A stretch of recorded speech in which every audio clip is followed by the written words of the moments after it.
Greetings, sir and sirettes, and welcome to the From the Depths April 1st showcase with me, Lathrix. And of course, welcome to our first vehicle, the Angry Chicken, which is now a wind-up toy chicken, complete with wind-up key, flapping wings, moving feet, and even missiles at the rear. And to top it all off, laser eyes. Yes, it turns out that From the Depths has been rather busy in the last few days, replacing a lot of the vehicles from the Deepwater Guard with very interesting variants, most of them sort of just outright ludicrous, and some of them almost a little bit creepy. So what we're going to be doing is showing them off one at a time, and then fighting them against each other to see who is the king of the April 1st variants. So that was the Angry Chicken. So what could possibly top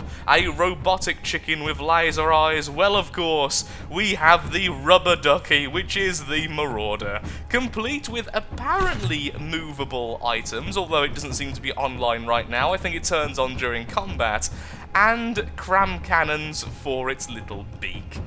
It's adorable, it costs over 200,000 metal, making it really, really expensive, and honestly, it actually looks pretty tanky. But how could you possibly shoot that little face to begin with? Next up, the one, the only, we have the avatar itself, the Rambot, and it is sporting a glorious shotgun, amazing thrusters, and even a missile arm. This is replacing the Orca, and honestly, like a lot of these vehicles, it's absolutely amazing. Each of the limbs, the two legs and the two arms, are actually separate vehicles from the torso and the head. The drone arm left, the drone arm right, the drone Rambot leg, and of course Rambot leg 1, with the mothership itself being the Orca.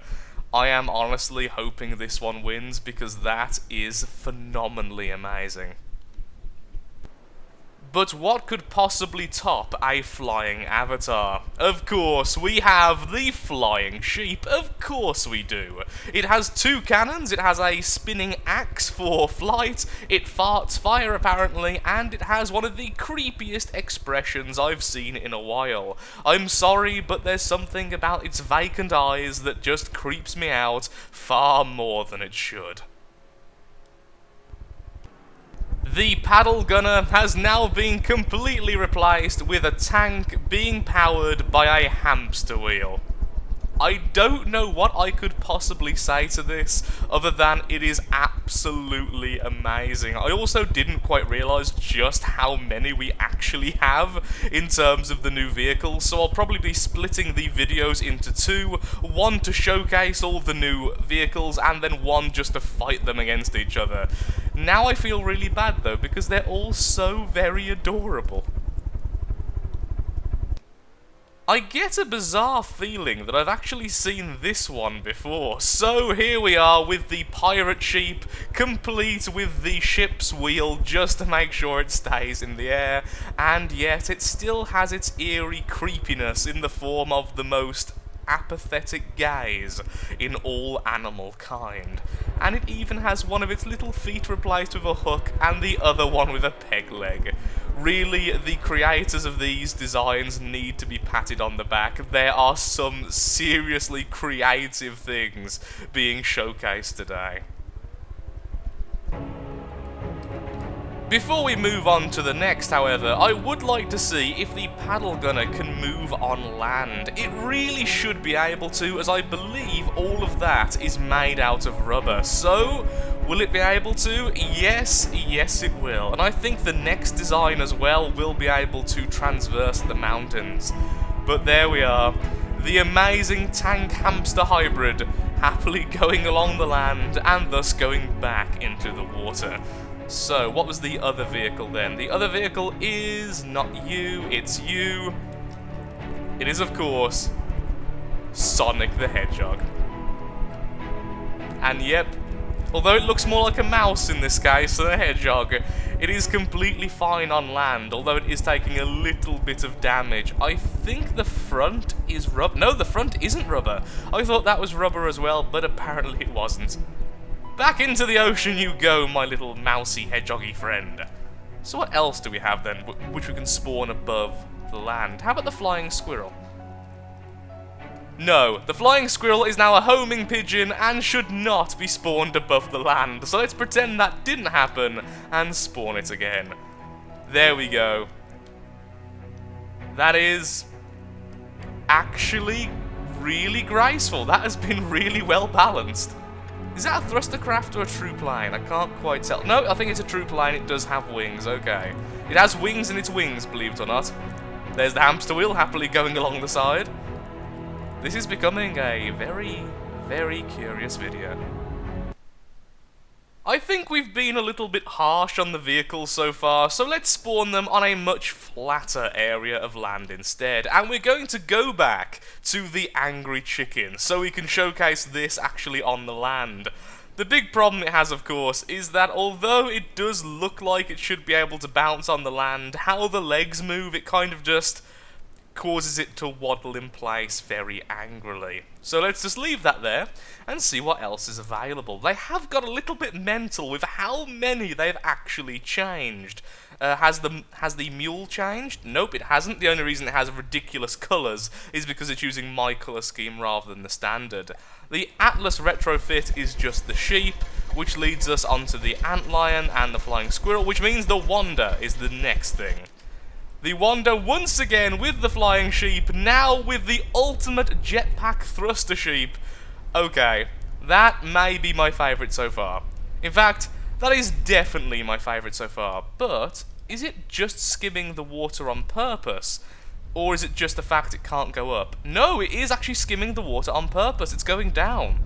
That makes it even better by a long shot, although I can't see any weapons. Oh, yes, I can. There are missile launchers hidden in the jetpack itself. That is simply fantastic. I think everything else I've seen so far has been fantastic, though, so I'm saying that quite a lot.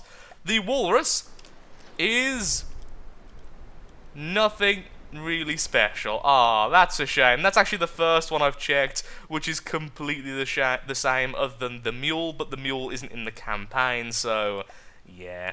The sunfish, also the same, although completely wonderful looking. Okay, it seems like we're going to have a look and find another one ourselves, a little bit more manually. Once the brave scourge of many new players, the Coffin Nail has been changed ever so slightly to now be infinitely scarier. Yep, it is a giant evil wasp creature. I mean, did you expect that? Because I didn't expect that, I've got to be honest. And this is definitely winning the award so far of creepiest of the April 1st designs. Imagine purchasing the game now and fighting one of these early on. Just imagine this. Like one of your first battles, everything's going fine, then this shows its face. Coming in at over 600,000 metal, this is a very expensive and terrifying new version of the old. The Coffin Nail, I don't even know what to call you anymore.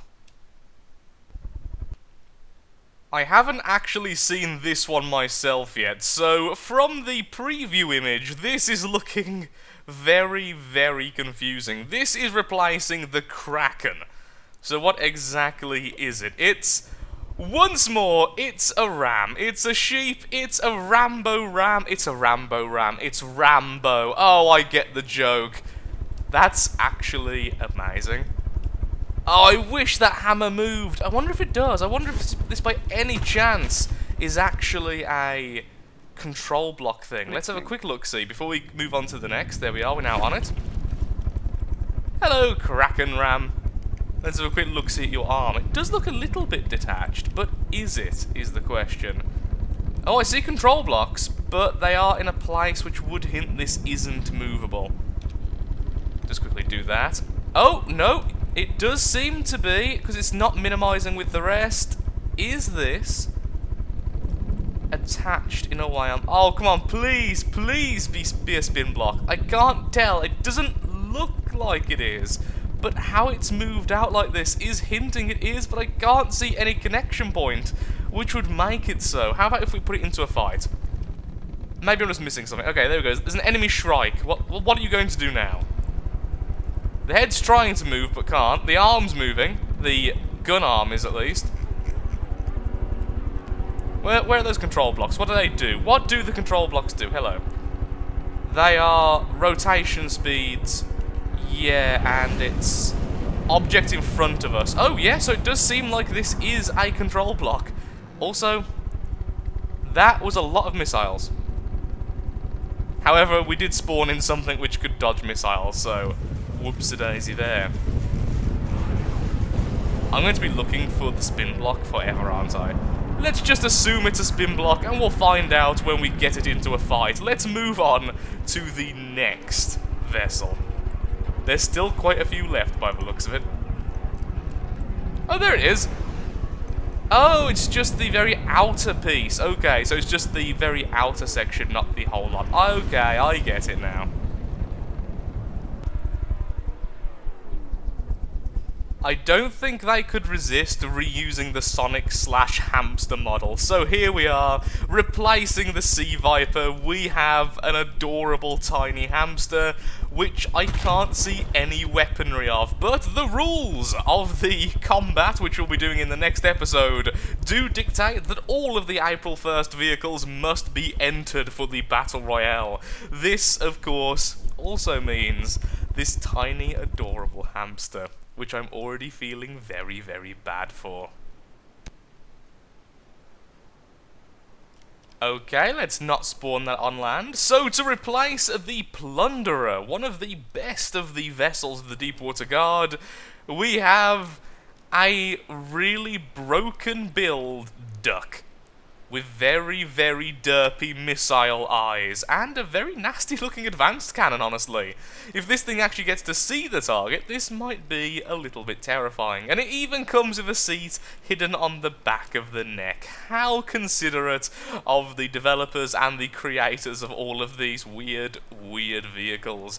Can the neck move? It doesn't seem like it can, but I have been proven wrong with that in the past, so we'll have to find out during combat, or of course, we could just spawn in an enemy and find out, yep, it can move towards the enemy. Are you going to let loose your missiles? Or are they just for staring? You definitely have missiles, perhaps you're just out of range. Oh, it's even an anti-air weapon. Just let this image haunt your dreams, lads. Just look upon the damaged duck, firing, destroying, with malice and anger. Using its tongue cannon. It's tonguing that aircraft to death.